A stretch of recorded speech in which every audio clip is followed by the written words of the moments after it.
ఇప్పుడు భరణి గారికి కొన్ని ఒపీనియన్స్ ఉంటాయి, అది ఎవరు కాదని చెప్పలేరు. అలానే మిగతా వాళ్ళు కూడా కొన్ని ఒపీనియన్స్ ఉంటాయి, వాటిని కూడా ఎవరు కాదనొద్దు.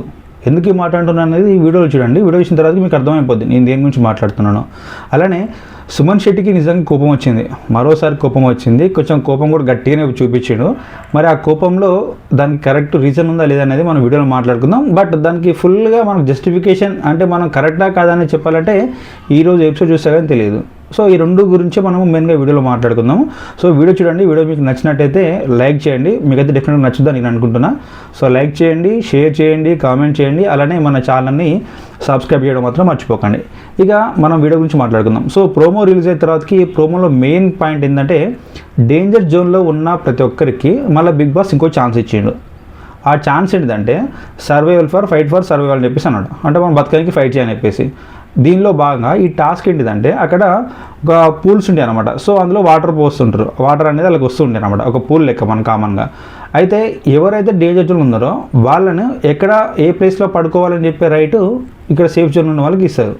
అయితే వీళ్ళు డిసైడ్ చేస్తారు మెయిన్గా ఎవరు ఎక్కడ పడుకోవాలని వీళ్ళకి ఆప్షన్ ఉంది, ఎందుకంటే సేఫ్ జోన్లో ఉన్నారు కాబట్టి వాళ్ళకంటే ఒక పవర్ ఇచ్చింది బిగ్ బాస్. సో ఈ టాస్క్లో కామన్గా వీళ్ళు ఆల్రెడీ సేఫ్ జోన్లో ఉన్నవారు డిస్కస్ చేసుకుంటున్నారు. సో మనం ఎవరికి సపోర్ట్ చేద్దాం, నువ్వెవరికి సపోర్ట్ చేస్తావు, నువ్వెవరికి సపోర్ట్ చేస్తావు అని చెప్పేసి కామన్గా డిస్కషన్స్ ఉంటాయి కాబట్టి. సో ఇందులో భాగంగా ఫస్ట్ డేంజర్ జోన్ ఉన్న వారు కూడా వచ్చేసి ఈ సేఫ్ జోన్ ఉన్న వాళ్ళను రిక్వెస్ట్ చేసుకుంటారు కదా. సో అందులో ఫస్ట్ రీతు వచ్చేసి భరణి గారి దగ్గరికి వెళ్ళింది. సో భరణి దగ్గరికి వెళ్ళి అన్న నాకు సపోర్ట్ చేయని చెప్పేసి అంటే, సో నాకు కాన్సన్ట్రేషన్లో అయితే నువ్వును అలానే తనుజ మీరు ఇద్దరు ఉన్నారమ్మా, మీరు ఇద్దరికైతే నేను మీ వైపు అయితే కొద్దిగా కాన్సన్ట్రేట్ చేస్తా, మిమ్మల్ని సేవ్ చేసే ప్రయత్నం చేస్తాను అని చెప్పేసి తను చెప్పిండు. అలానే దివ్యకు చెప్పిండు తనుజకైతే సపోర్ట్ని ఖచ్చితంగా ఉండాలి. సో తన దాంట్లో వాటర్ పోస్తా పోయి పక్కన పెట్టేసిన కానీ ఏమని చేయి, బట్ తనైతే సేఫ్ అయిపోవాలని చెప్పేసి చెప్పిండు అనమాట. ఇది పక్కన పెట్టేసాను. దీని తర్వాతకి ఇక టాస్క్ ఆడుతున్నారు. అలానే ఇదే ఇట్లా మాట్లాడుకుంటున్న ప్రయత్నంలోనే మళ్ళీ ఇంకోటి ఏంటంటే మళ్ళీ ఈ సేఫ్ జోన్ ఉన్న వాళ్ళు మీరు డిస్కస్ చేసుకుంటున్నారు. ఎవరు భరణి, రాము, కళ్యాణ్, నెక్స్ట్ ఇమాన్యుయల్. సో ఈ 4 మెంబర్స్ డిస్కస్ చేసుకుంటుంటే భరణి క్వశ్చన్ అడిగిండు ఇమాన్యుయల్ని. సో ఏమని అడిగిందంటే, సో ఇమాన్యుయల్ నువ్వు ఎవరికి సపోర్ట్ చేద్దాం అనుకుంటున్నావు అని చెప్పేసి ఇమాన్యుయల్ని అడిగితే ఇమాన్యుయల్ చెప్పింది కదా అన్న నా దగ్గరికి సంజన అంటే మమ్మీ వచ్చింది, తనుజ కూడా వచ్చిందన్న అని చెప్పేసి తన ఒపీనియన్ చెప్తున్నాడు. సో చెప్పినప్పుడు అక్కడ సంజన గారికి యాక్సెప్ట్ చేయాలి లేకుంటే తనకు సపోర్ట్ చేయాలా లేదనేది ఆయన ఇష్టము. సో ఆయన ఒక ఒపీనియన్ చెప్పినప్పుడు ఆ ఒపీనియన్ నీకు నచ్చినా నచ్చకపోయినా కూడా కామ్గా ఉంటే బాగుండేది. బట్ ఎప్పుడైతే సంజన గారి పేరు చెప్పడం ఇమాన్యుయల్ కొంచెం ముఖం ఎట్లా పెట్టుకొని చీ అన్నట్టు మాట్లాడినట్టు అనిపించింది. అంటే చీ అంటే ఆ విధంగా కాదు అన్నట్టు ఇట్లా. సో అట్లా అదే అసహనం అంటారు కదా. సో ఆ విధంగా అనిపించింది, ఎందుకులే ఆమెకు సపోర్ట్ చేయడం అవసరం అన్నట్టు నాకు అనిపించిండే అక్కడ భరణి గారి ఎక్స్ప్రెషన్ చూసిన తర్వాతకి.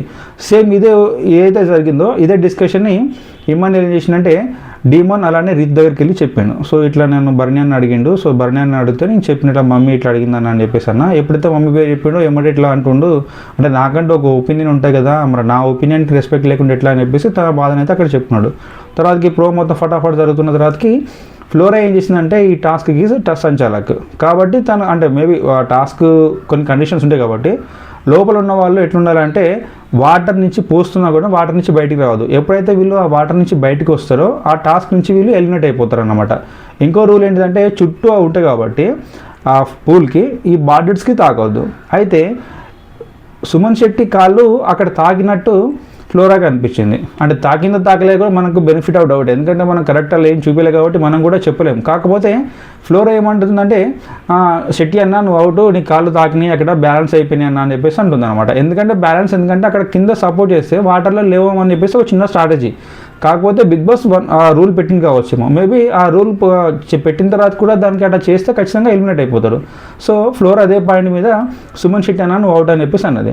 సో సుమన్ శెట్టి ఎప్పుడు ఏమంటాడంటే నేను కాళ్ళు పెట్టలేదమ్మా, నిజంగా నేను పెట్టలేదు, అది తప్పు, నువ్వు అట్లా మాట్లాడొద్దు అన్నా కూడా లేదన్నా నువ్వు పెట్టినావు నేను చూసినా అని చెప్పేసి మీరు ఎలిమినేట్ అని చెప్పేసి ఫ్లోరా సుమన్ శెట్టికి అన్నది. సుమన్ శెట్టికి లేచి బయటికి తన దగ్గర ఉన్న అది కొట్టి కింద కొట్టేసి నీళ్ళని కొట్టి డైరెక్ట్ అంటాడు. సో నేనేమన్నా పక్కన భరణి ఉండే అనమాట. సో నేనేమన్నా ఆయన లెక్క 6 అడుగులు ఉన్నా అనుకుంటున్నావు, నాకు కింద మొత్తం తాకనికి అని చెప్పేసి గట్టిగా సీరియస్ అయ్యాడు. అక్కడి నుంచి పోయాడు. అంత అబద్ధాలు మాట్లాడుతున్నారు, నేను ఎంత చెప్పినా కూడా ఇదే అయినట్లేరు మీరు అని చెప్పేసి మాట్లాడుతుండే. నాకు అనిపించింది ఎక్కడో ఇక్కడ బెనిఫిట్ ఆఫ్ డౌట్ అని. అందుకైనా మనకు ప్రోమోలో కరెక్ట్ చూపినప్పుడు మనం దాని గురించి మాట్లాడడం కూడా కరెక్ట్ కాదు. బట్ అది మనకు కూడా ఒక క్వశ్చన్ మార్కే. సో ఇక్కడ ఫ్లోరా కరెక్టా లేకపోతే సుమన్ శెట్టి కరెక్ట్ అనేది మనకు ఎపిసోడ్ చూస్తే కానీ తెలియదు. అలానే ఎందుకు భరణి గారికి సో తన గేమ్ తను ఆడుకుంటే బాగుంటుంది, అలానే తను ఎవరికైనా సపోర్ట్ చేయాలనుకుంటే వాళ్ళకి సపోర్ట్ చేస్తే బెటర్, దాన్ని తప్పట్లేం. కాకపోతే వేరే వాళ్ళ ఒపీనియన్ కూడా కరెక్ట్ కాదు, నీ ఒపీనియన్ని జడ్జ్ చేసే ప్రయత్నం అనేది నాట్ ఇట్ ఆల్ ఫేర్, దాన్ని ఎవరు కూడా యాక్సెప్ట్ చేయరు.